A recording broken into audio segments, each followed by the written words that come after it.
Kampanyalar devam ediyor.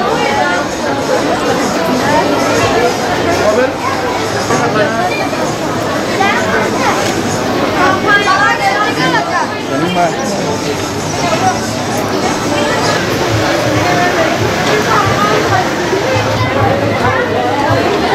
Uyuşturucu ve fuhuşun önlenmesi adına birçok kesime iş düşüyor. Evet, bizler Peygamber Sevdaları Vakfı olarak bu konuda elimizden gelen her türlü çaba ve gayreti yapmaya gayret ediyoruz. Yapıyoruz elhamdülillah. Birçok çalışmalarımız da var bu konuda. Fakat şunu özellikle altını çizerek belirtmek istiyorum. STK'lı olarak bizler eksik kalıyoruz. Devlet olarak yetkililer bu işin üzerinde durması gerektiğini ciddi anlamda düşünüyoruz ve buradan sizler aracılığıyla onlara seslenmek istiyorum.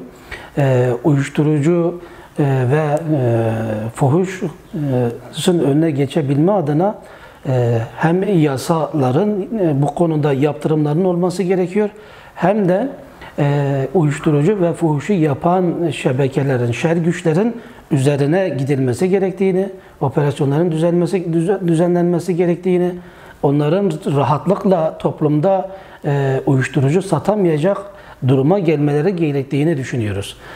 Bu anlamda devlet adına yetkililere iş düştüğünü, hem emniyet olarak hem İçişleri Bakanlığı olarak bu uyuşturucu ve fuhuşun önlenmesi konusunda onlara büyük iş düştüğünü görüyoruz. Yani onlar yetkililer bu anlamda görevlerini yaparlarsa bizim elimizi güçlendirirler. Yani biz daha rahat hareket ederiz. Biz bu gençlere daha çabuk ulaşabiliriz ve bu gençlere yaptığımız çalışmalarda verim elde ederiz. Ama yetkililer tarafından biz desteklenmezsek şer güçleri özellikle gençlerin ahlakını bozma adına ve gençleri uyuşturucuyla tanıştırıp uyuşturucu bağımlısı haline getirebilme adına bu toplumu ifsad eden grupların tespit edilip üzerine gidilmezse bu iş çözülmez. Biz sadece bataklık üzerindeki sivrisineklerle uğraşmış oluruz.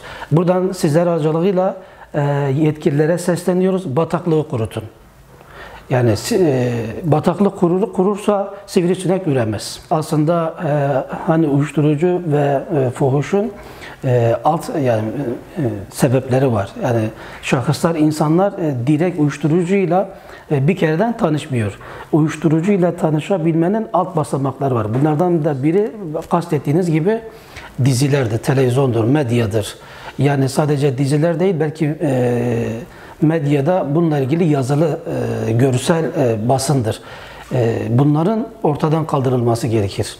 Yani bugün toplum dizilerle şekillendiriliyor. Gençlerin ahlaki yapısı izledikleri dizilerle şekilleniyor. Bu anlamda RTÜK'e de sizler aracılığıyla sesleniyoruz. Lütfen gençlerimizi uyuşturucuya özendirici dizileri yasaklayın.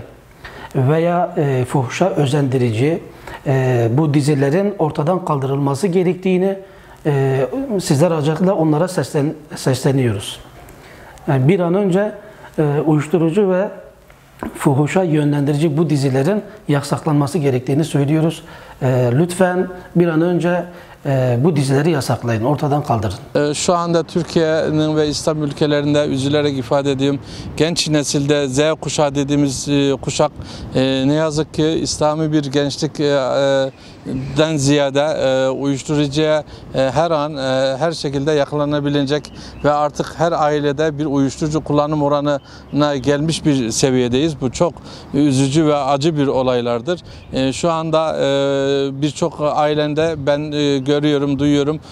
Çocuklarına baş edemeyip ve uyuşturucu kullandıklarını, bunun içinde bir çare bulamadıklarını söylemektedirler, serzenişte bulunmaktadırlar.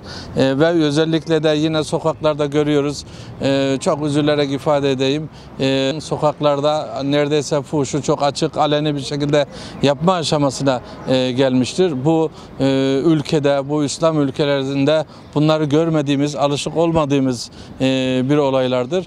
Burada yetkililer çok elzem bir şekilde hemen hızlı bir şekilde ivedilikle bu uyuşturucuların, uyuşturucu baronlarının, uyuşturucu ondan sonra satıcılarının ve fuhuşu bir meslek haline getirenlerin ve buna yataklık yapanların da derhal cezai müeyyidenin uygulanması gerekmektedir.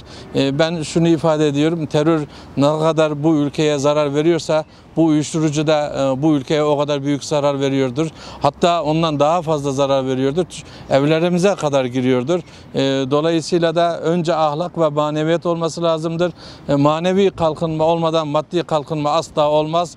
Ben buradaki yetkililere, üst düzeydeki yetkililere sesleniyorum.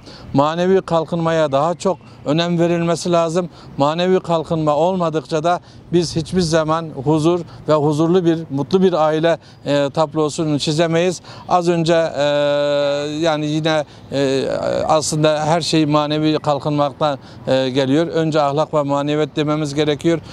Biz önce ahlakımızı ve maneviyatımızı geliştirecek bir şeylerde bulunmadığımız takdirde fuhuş da ilerler, uyuşturucu kullanımı da artar, kötü alışkanlıklar da artar. Dolayısıyla biz ülke olarak eğitimimizde, kültürümüzde, bütün sosyal şeylerimizde uyuşturucuya hayır demek ve uyuşturucunun önüne geçmek gerekiyor ve fuhuşu önleyici şeylerde bulunmamız gerekiyor.